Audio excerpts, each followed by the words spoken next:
Bonjour, maintenant, on va passer à une prochaine capsule. La capsule porte plus un concept de mathématiques qu'un concept de physique. Ça s'appelle le produit vectoriel.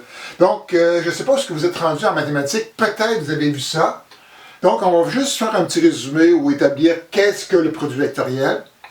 Donc, première chose, vous avez vu la session passée et même cette année, qu'est-ce qu'on appelle le produit scalaire. Donc, le produit scalaire, c'est la multiplication de deux vecteurs ensemble.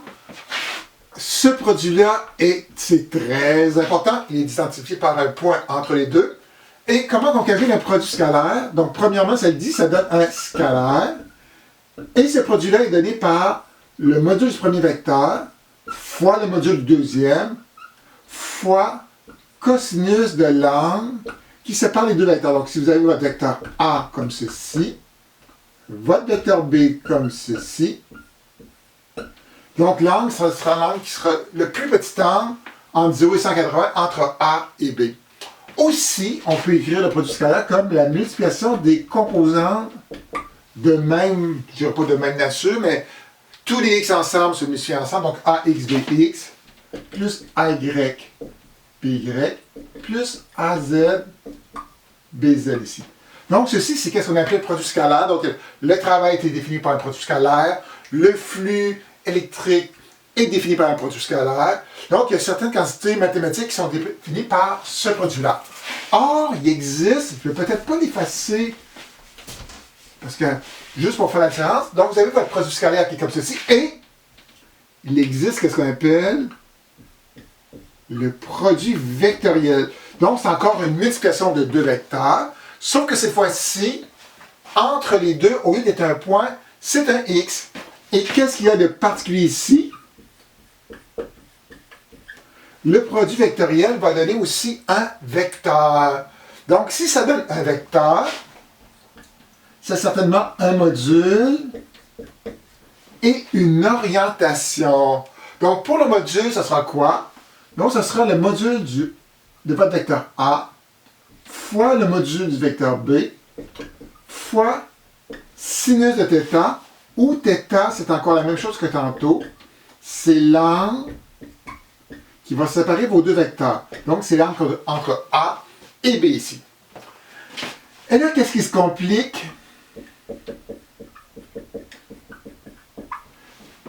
Le produit vectoriel a une orientation. Donc, dans sa nature, le produit vectoriel, c'est quelque chose de particulier. Donc, si vous faites le produit de A fois B, la réponse, donc on va appeler R ici, ce vecteur-là a une particularité précise. Il va être perpendiculaire au vecteur A que vous allez utiliser et il sera aussi perpendiculaire en même temps au vecteur B. Donc, par exemple, si on fait le produit de I fois J, donc I fois J, c'est sûr que ça va donner peut-être un K ou un moins K dans ce cas-là. Donc ici, c'est quelque chose de hyper important pour l'orientation. Or, est-ce qu'on peut être plus précis que ça? Oui! Donc, pour trouver l'orientation de façon qualitative, vous devez utiliser ce qu'on appelle la règle de la main droite. Donc, c'est une façon de trouver l'orientation d'un produit, donc de A fois B par exemple. Sauf que dans la littérature, la règle de la main droite peut prendre plusieurs formes. Donc, je vais juste parler de trois formes. Donc, possiblement, peut-être votre professeur de mathématiques en a peut-être parlé ici. Donc, on va juste faire un cas vraiment conventionnel. Donc, j'ai mon axe des X comme ceci, l'axe des Y comme ceci, et on a l'axe des Z qui sort de la page. Donc, on va essayer de démontrer, avec la règle de la main droite, des trois formes, qu'est-ce que va donner le vecteur I fois le vecteur J dans ce cas-là. Donc, on va tout effacer ça ici pour que ce soit plus joli. Donc, la première règle, c'est possiblement la règle la plus conventionnelle, peut-être la règle la plus stricte, c'est elle de la main courbée. Elle dit quoi? Elle dit que je dois mettre mes doigts dans la direction du premier vecteur et je dois replier mes doigts vers le deuxième et le pouce qui est relevé donne la direction de la réponse. Donc ici, qu'est-ce que je vais faire? Donc comme c'est I qui est mon premier vecteur, donc je vais mettre mes doigts horizontalement dans le sens de I, donc comme ceci, et je dois positionner mes doigts pour qu'ils se replient vers J, qui est l'axe des Y. Donc, si je me mets comme ceci, ça replie vers Y. Donc, c'est-à-dire que c'est mon pouce sort de la page. Donc, ce serait un vecteur plus K. Supposons, je vais juste donner un exemple, que j'avais fait I fois moins J. Donc là, ici, il faudrait que je tourne ma main comme ceci pour que mes doigts replient vers les Y négatifs. Et là, on voit que le pouce, peut-être pas évident ici, entre dans le tableau, donc en moins Z. Ou encore, si j'avais fait I fois K, donc je mets mes doigts comme ceci, et là, je dois les replier pour que ce soit en Z. Donc, comme ça, c'est moins Z, moins Y. Comme ceci, c'est plus Y. Donc, il faudrait que je les tourne comme ceci. Donc, on voit, ça replie vers vous, donc vers les Z positifs. Et là, on aurait notre pouce qui serait vers le bas, dans ce cas-là. Donc, ici, personnellement, c'est pas quelque chose que j'aime, parce qu'ici, on est obligé de faire des opérations, donc de tourner, et c'est pas toujours évident de bien se positionner dans ce cas-là. La deuxième façon de faire un produit vectoriel, c'est les 3 doigts pliés à 90 degrés l'un par rapport à l'autre. Donc ici, là, il y a plusieurs façons. Donc, si vous allez dans la littérature, des fois, c'est le pouce qui est le premier vecteur, l'index le deuxième et le majeur le troisième. Donc ici, ou encore, des fois, c'est l'index le premier, majeur deuxième, résultat le pouce. Donc ici, qu'est-ce qu'on va faire? Donc avec les 3 doigts pliés, donc ce sera le pouce qui sera toujours le premier vecteur de votre multiplication. L'index, le deuxième vecteur. Et le majeur, qui sera l'orientation de votre réponse.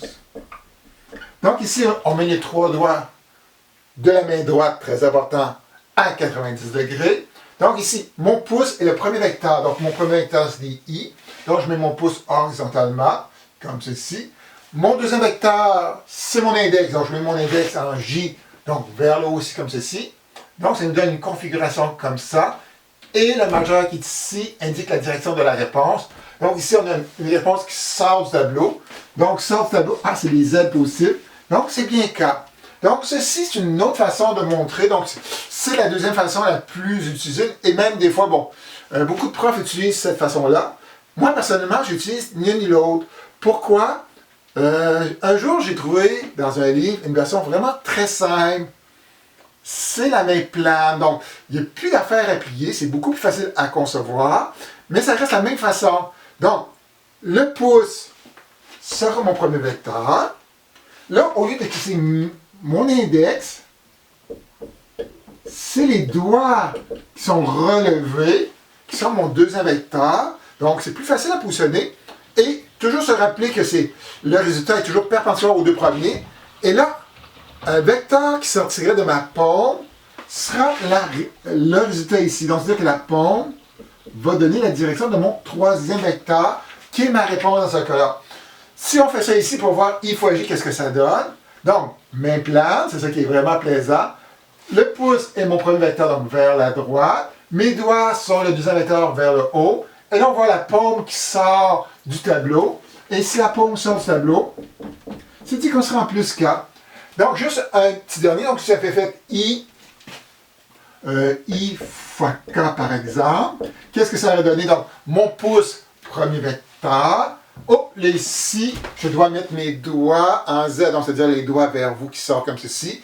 Et ma paume, elle est vers le bas. Donc, ça donnerait ici un Y négatif. Donc, ça donnerait un moins J.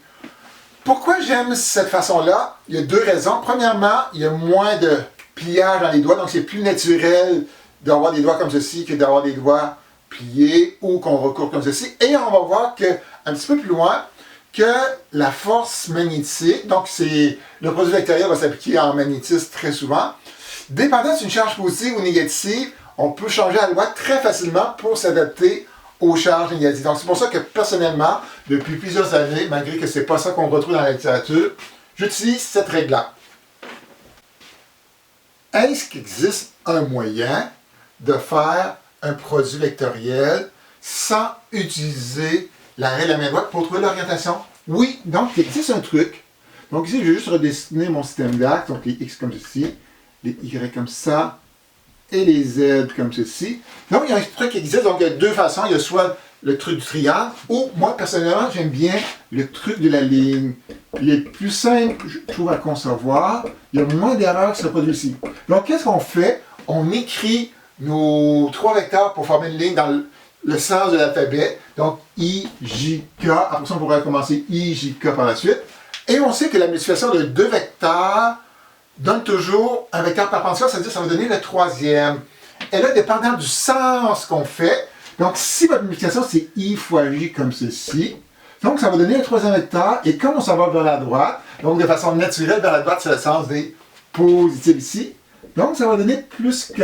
Donc si on fait J fois K, donc ça donne le 3e vecteur qui n'est pas dans l'équation, donc c'est I positif ici, et si on fait K fois I, ça donne le 3e positif ici.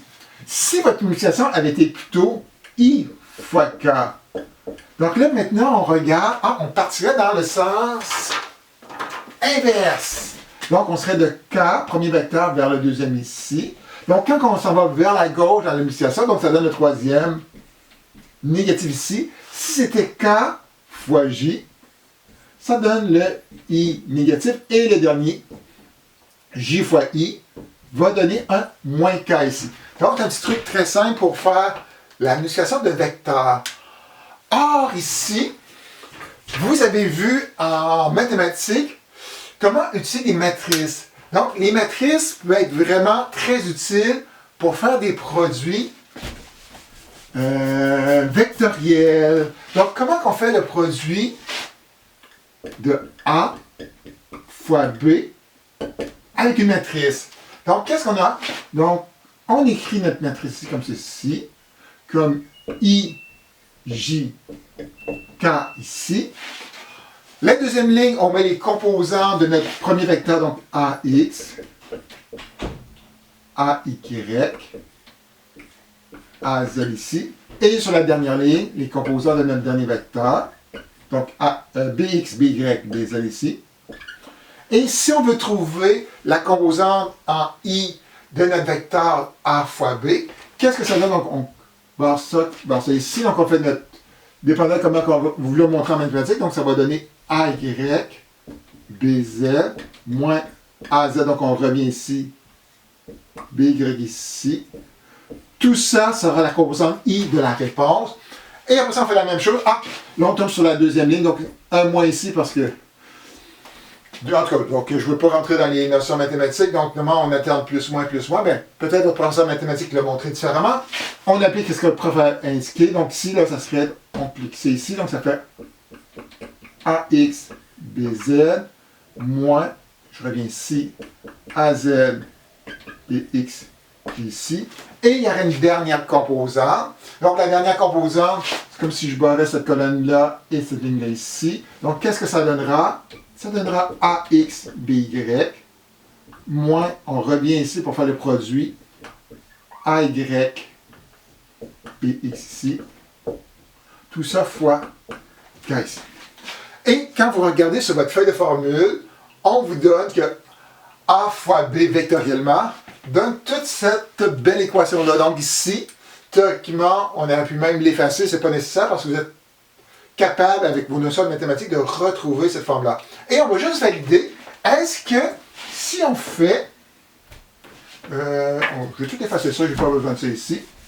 Si je fais I fois J, est-ce que ça donne bien le plus que de tantôt? Donc, si on fait la même chose ici, donc on va effacer ça, donc I, J, K ici, comme ceci. Donc, notre premier vecteur, c'est une composante en I qui serait 1, parce que c'est le multiple qui est devant le I. 0 en J, 0 en K. En J, qu'est-ce qu'on a? On a 0 ici, 1 ici et 0 là. Et si on fait notre produit vectoriel avec une matrice, donc, quelle sera la composante en I? Donc, je barre ceci. Donc, qu'est-ce que ça va donner? Ça va donner 0 fois 0, moins 0 fois 1, donc ça va donner 0 ici, c'est parfait, moins. Si je barre ça ici, ça fait 1 fois 0, moins 0 fois 0, ça redonne encore un 0, donc ça fait 0J ici, plus, et là je barre cette barre, donc ça va donner 1 fois 1 qui donne 1, moins, on revient ici, moins 0, fois K ici, et oui, c'est bien clair, Donc, ça donne 1K. Et tantôt, avec la main droite, on a retrouvé exactement la même chose. Donc, pour terminer cette capsule-là, on va juste faire un petit exemple numérique. Et cet exemple numérique-là, je vais le faire de deux façons différentes. Je vais le faire avec les matrices. Mais il y a peut-être des personnes qui ont, ça fait longtemps qu'ils ont peut-être fait le cours ou ne sont pas à l'aise avec ces notions-là. Je vais montrer une deuxième façon de réaliser exactement le produit vectoriel dans ce cas-là.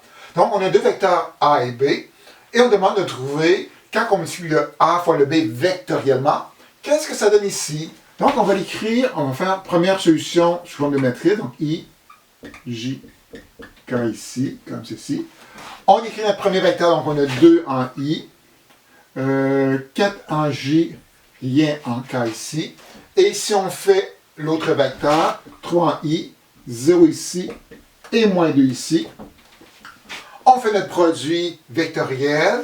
Donc si on fait les I, donc comme ceci, donc on devrait barrer cette colonne-là et cette ligne-là ici, donc ça va donner 4 fois moins 2, ça donne moins 8. On remet ici, 0 fois 0, donc moins 0 ici. Donc ça va donner moins 8i ici, comme ceci, moins. Maintenant, on fait le deuxième produit, donc on biffe la colonne centrale, donc ça va faire 2 fois moins 2, ça va donner moins 4. On revient ici, 0 fois 3, ça donne 0, donc moins 0 ici, ici. Et on fait la dernière composante, donc on barre ça ici, donc ça fait plus, parenthèse, 2 fois 0 donne 0. On revient ici, moins 4 fois 3, j'allais prendre d'avance moins 12 K ici. Et si on distribue, donc on regarde la réponse finale, donc ça va donner moins 8i.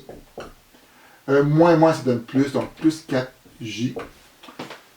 Moins 12K, qui sera notre réponse ici dans ce cas-là. Mais il y aurait eu une autre façon de le faire. Donc, cette autre façon-là, on va revenir sur qu'est-ce qu'on a dit précédemment. Donc, on va faire A fois B. Donc, ici, qu'est-ce qu'on pourrait faire? Donc, c'est 2i plus 4j comme ceci, multiplié par l'autre vecteur, 3i moins 2k ici, comme ceci. Donc, je vais effacer ça parce que je vais avoir besoin d'un petit peu plus d'espace.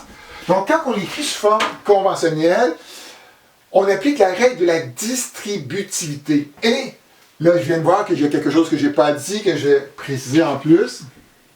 Donc, notre premier terme, on le multiplie sur chaque terme de l'autre vecteur. Donc, qu'est-ce que ça va donner ensemble? On multiplie les vecteurs, les scalaires ensemble, et on multiplie les vecteurs unitaires ensemble. Donc, le premier terme, ça va donner quoi? Donc ça va donner 2 fois 3.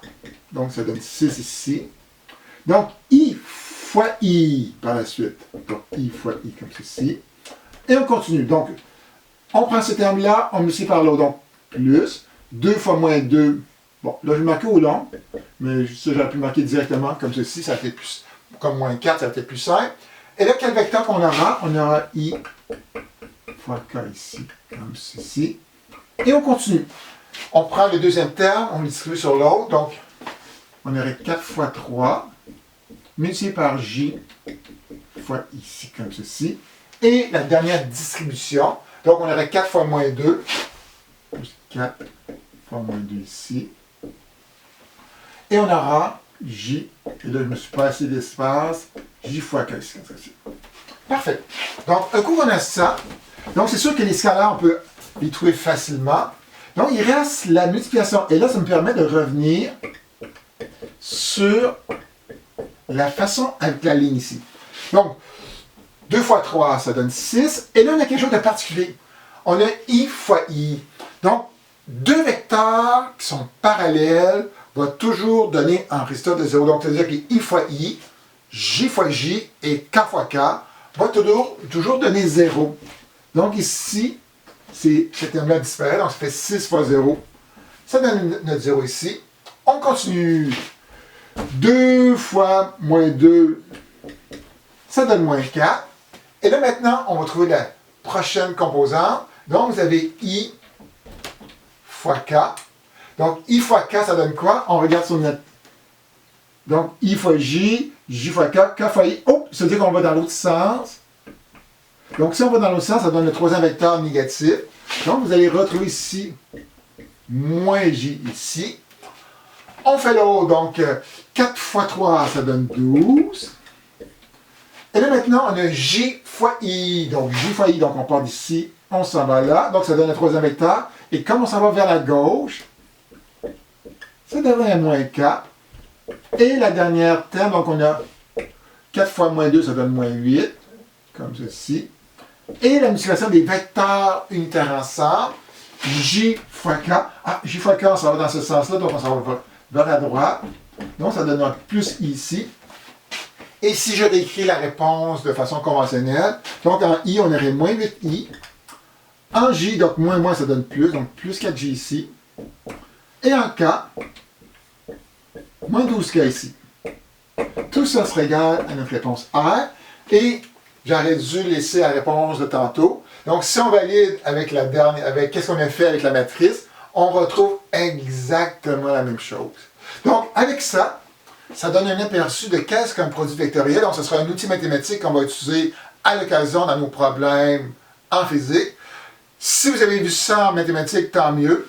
Sinon, donc, avec ça, ça devrait faire un petit survol. Et si vous avez d'autres questions, n'hésitez pas à m'envoyer un mio ou à m'écrire, à me poser une question en Zoom. Donc, avec ça, je vous dis au revoir.